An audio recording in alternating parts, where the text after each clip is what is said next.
Hey, Paul. So it's Luke Ford here in Los Angeles, and you're in, what, the Gold Coast?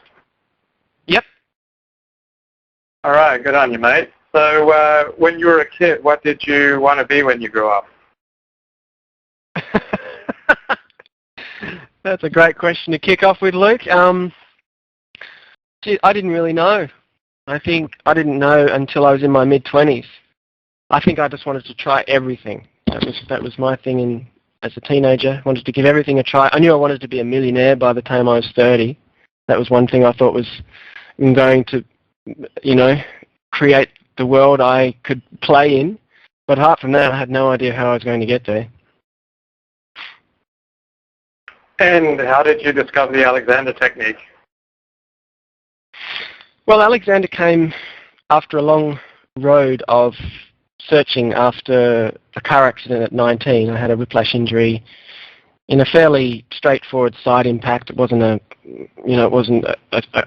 complete wreck. But it gave me a whiplash injury that then took me the next 4.5 years to find the answer to. And after trying all sorts of different physiotherapists and chiropractors and massage people and other chiropractors that were charging $190 per session, I was at the point where I was willing to spend any money.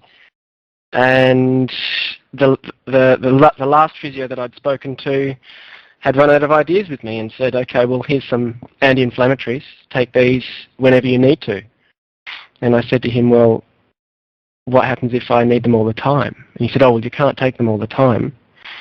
And I said, okay, well, that doesn't sound like a very good option to me. So luckily enough, I was driving along listening to the talkback radio in my car one day. I was a sales rep at the time, in my car listening to the radio all day, every day, and I heard a guy being interviewed on a community radio station about this thing called Alexander Technique. His name was Glenn Swift, and this was in Perth, West Australia. And as the story goes, I heard him say something that no one had ever said to me in my four odd years of looking for solutions. He said that with the Alexander Technique, we look at the things that you're already doing that are causing the problems. And once you become more aware of those sorts of things and stop doing them, generally speaking, the problem goes away. And I thought, wow, that sounds like a very unique idea. So I grabbed his number off that show, made a phone call, and the rest is history, really. I didn't get any kind of wow experiences in my first session, not even my second. But he gave me some material to read, and I read it and thought, well, this makes sense intellectually. I can understand it. I don't know what he's talking about or what his hands are doing to me in a lesson. But I was getting a little bit of relief in those first sessions. And I said to him, I think, luckily, I asked him early on, how many sessions do you need or do I need? And he said, if you can give me about 10 sessions before you decide whether or not this is working, then see how you go. So I said, okay, I'll do that. So I didn't call the jury back in until that 10th session. By about the 7th session, though, I was well and truly hooked on it and knew that it was the thing that I'd been looking for. So that's where it started, and I had absolutely no intention for the first year of studying it of becoming a teacher. That's for sure. It wasn't my that wasn't the calling that I thought I was searching for in the world.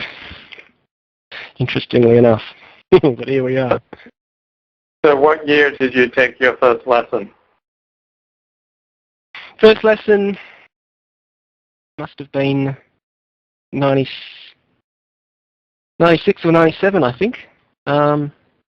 Because it would have been 97, I think, because I had about 18 months worth of private lessons before I moved to Melbourne, and I began studying in 99. So what caused you to want to study to become an Alexander teacher? Wow. It was a couple of things that one of my teachers later on, Mark Baker, said to me one day, because I'd been seeing him for probably 6 or 7 months, and I was really loving it. My health was improving in every direction. It wasn't just, the back pain was pretty much sorted out within that first 10 to 12 sessions with Glenn. And I kept going back because I was a surf lifesaver, so I was paddling skis, and I noticed that my paddling improved, my health, my relationships, my communication, my patience, all sorts of things were improving. And this guy, Mark, said to me one day, you should think about becoming a teacher. And, I nearly choked, and I looked at him and said, what do you mean, do this all day? And he said, well, yeah. And I said, I couldn't do this every day with people. I just couldn't.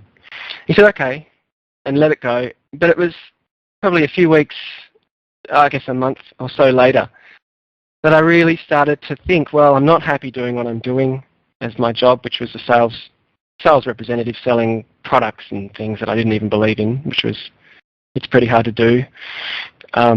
And I wasn't really able to figure out anything else to do with my life, so I started thinking about it. I thought, you know what? Nobody knows about this Alexander technique. I managed to find it by luck. And the fact that nobody else knows about it, to me, presents perhaps a good opportunity for me to make a difference in the world, at least make a difference in the Alexander technique world, because more people need to know about this.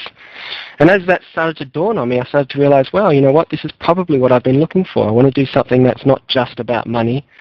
I want to do something that is investing my communication skills into a worthy cause. And as it dawned on me, I thought, well, maybe this is worth a try. So I started making inquiries and found that there was a school in Sydney and a school in Melbourne. What ended up ensuing was my wife at the time had a head office based in Melbourne, and the company said they were willing to transfer her to Melbourne. And so we started looking at that. 6 months later, we moved out of Perth into Elwood, and I signed up, joined the course in, I think, 1 month after it began in February, and off we went. But I think the main motivation for me wasn't so much to try and improve my health at that point, because I was in great shape. I felt invincible again. It was more or less to do the course, get the piece of paper, and then figure out a way to get this Alexander technique out to a wider community, because I just thought, gee, so many people need to know about this, and there must be thousands and thousands of people in my position who want answers, can't find them, and at some point give up when they're being told, look, you're going to have to just manage this pain. So here's some pills, take these pills when you need them, and otherwise come back and see me whenever you need to. And I think so many people get told, they're given that solution, and they say, oh, well, that's what the professionals said, I'll just have to live with it. So I think that's where it then became my intention to build a career around Alexander technique in some way to help other people. What kind of experience was the training program? It was frustrating. It was very frustrating because I'd come from a job, a family business actually, which wasn't just being a sales rep, it was learning marketing and business and all of that. So I'd spent those 4 or 5 years within a company that was very independent, and one of my briefs was bringing energy drinks, energy soft drinks to the market. This is before Red Bull came to Australia, and we had soft drinks such as Jolt Cola and other crazy drinks that didn't make it once Red Bull came out. And one of my briefs was to manage the soft drink arm of our business, and I had pretty much not an open checkbook, but an open-minded boss, which was my father, who said, look, you do whatever it takes, but do it on the minimum budget you can. So I had to be creative. So I had all this sort of, grassroots type marketing experience over the years working with him and how a business should run. I got to the training school, and after the first week, I got home and I thought to myself, I don't know if I can do this for 3 years, because there just didn't seem to be any structure. It was